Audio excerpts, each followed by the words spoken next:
Paper तो out of syllabus था या बिल्कुल अनप्रिडिक्टेबल था। ये जो अनप्रिडिक्टेबिलिटी का बहाना है ना, क्या ये असल में हमारी खुद की खराब स्ट्रैटेजी का एक प्री प्लान्ड नतीजा है? ये दरअसल एक स्ट्रेस टेस्टेड क्लैरिटी एग्जाम है। कॉन्टेक्स्ट और ऑर्गेनिक अंडरस्टैंडिंग चाहिए वहां पर। उन्हें रटे हुए फैक्ट्स नहीं चाहिए। प्रेशर में आपका दिमाग कैसे रिएक्ट करता है वो चेक हो रहा है। तो लोग अपने कमरे में किताबों का इतना बड़ा पहाड़ क्यों बना रहे हैं? मैं देखती हूँ लोग बस नई नई किताबें और नोट्स इकट्ठे करते रहते हैं। उसे हम द होर्डर मेंटालिटी कहते हैं, या फिर कह लो कि इल्यूजन ऑफ एफर्ट। मेहनत का भरम है ना। वही, दिमाग को लगता है कि चलो किताबें इकट्ठी कर ली, डेस्क पर भीड़ लगा दी, मतलब पढ़ाई हो गई। पर यह सिर्फ इल्यूजन है। और इसके साथ एक और खतरनाक चीज जुड़ी है जिसे हम इल्यूजन ऑफ कवरेज कहते हैं। जैसे लोग रोज का न्यूज़पेपर पढ़ना छोड़कर सिर्फ मंथली कॉम्पाइलेशन मैगजीन्स पर जिंदा रहते हैं। उन्हें लगता है उन्होंने सब कवर कर लिया। पर इसमें गलत क्या है? मेरा मतलब है मंथली मैगजीन्स तो बड़े बड़े एक्सपर्ट्स बनाते हैं ना, एकदम point to point bullet summaries मिल जाती हैं उसमें। देखने में आसान लगता है, पर जब रोज अखबार पढ़ते हैं तो दिमाग में एक प्रॉपर कहानी बनती है। आज एक घटना हुई, कल उस पर बहस हुई, परसों नतीजा आया। अच्छा, एक कॉन्टिन्यूटी बनती है। उस बदलती हुई रियलिटी के साथ दिमाग एक एक्टिव कॉन्टेक्स्ट बनाता है। पर महीने के अंत में जब वही चीज एक बुलेट पॉइंट समरी बनकर पढ़ी जाती है ना, तो उस घटना से कोई कनेक्शन नहीं जुड़ता। वो बस डेड फैक्ट्स बन जाते हैं फिर। एग्जैक्टली। अगर हम सीसैट यानी एप्टीट्यूड पेपर की बात करें, तो वहां लोग ओवर कॉन्फिडेंट क्यों होते हैं?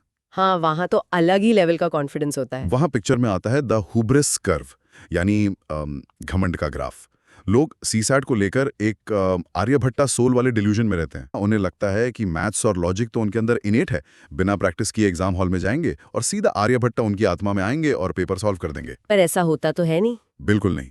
हुब्रिस कर्व यही दिखाता है कि जब प्रैक्टिस जीरो होती है ना, तो कॉन्फिडेंस एकदम पीक पर होता है। और फिर अचानक एग्जाम के दिन वो सारा कॉन्फिडेंस आसमान से जमीन पर आकर गिर जाता होगा। गिरना ही है, क्योंकि एक टाइम कंस्ट्रेंड और हाई प्रेशर माहौल में सिर्फ इनेट लॉजिक काम नहीं आता है यार। वहां मसल मेमोरी चाहिए होती है, जो सिर्फ और सिर्फ लगातार प्रैक्टिस से आती है। पर वेट, लोग प्रैक्टिस तो खूब करते हैं।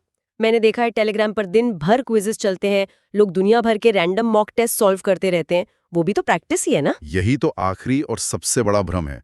इसको इल्यूजन ऑफ रिलेवेंस कहते हैं। लोग अपना 80% वक्त इन रैंडम आउटर रिंग्स में बिता देते हैं। Outer rings?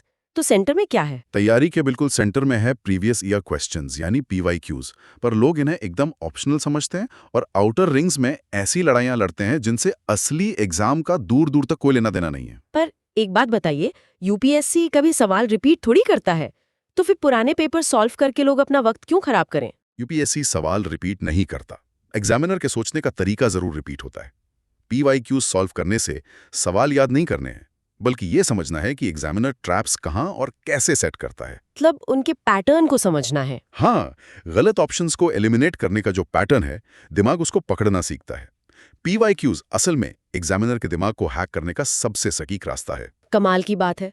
मतलब हम निशाने पर तीर मारने के बजाय पहले हवा में तीर चला रहे हैं और फिर जहां तीर गिरा वहां टारगेट ड्रॉ करके खुश हो रहे हैं कि वाह क्या निशाना लगाया। सही कहा, और इससे कुछ हासिल नहीं होगा। ये 2 महीने भी बहुत होते हैं अगर लोग आज से ईमानदारी से इस प्रोटोकॉल को एग्जीक्यूट करें। तो बस शॉटगन छोड़िए और स्नाइपर राइफल उठाइए, एकदम सटीक निशाना लगाना होगा। अब पेपर वही आएगा जो उसे आना है, सिर्फ हमारी स्ट्रैटेजी पर ही हमारा कंट्रोल है। हम अक्सर एक आसान मेमोरी टेस्ट की तैयारी करके बैठ जाते हैं, जबकि जिंदगी हमेशा हमारा एक स्ट्रेस टेस्टेड क्लैरिटी एग्जाम लेती है। इस पर थोड़ा विचार जरूर कीजिए।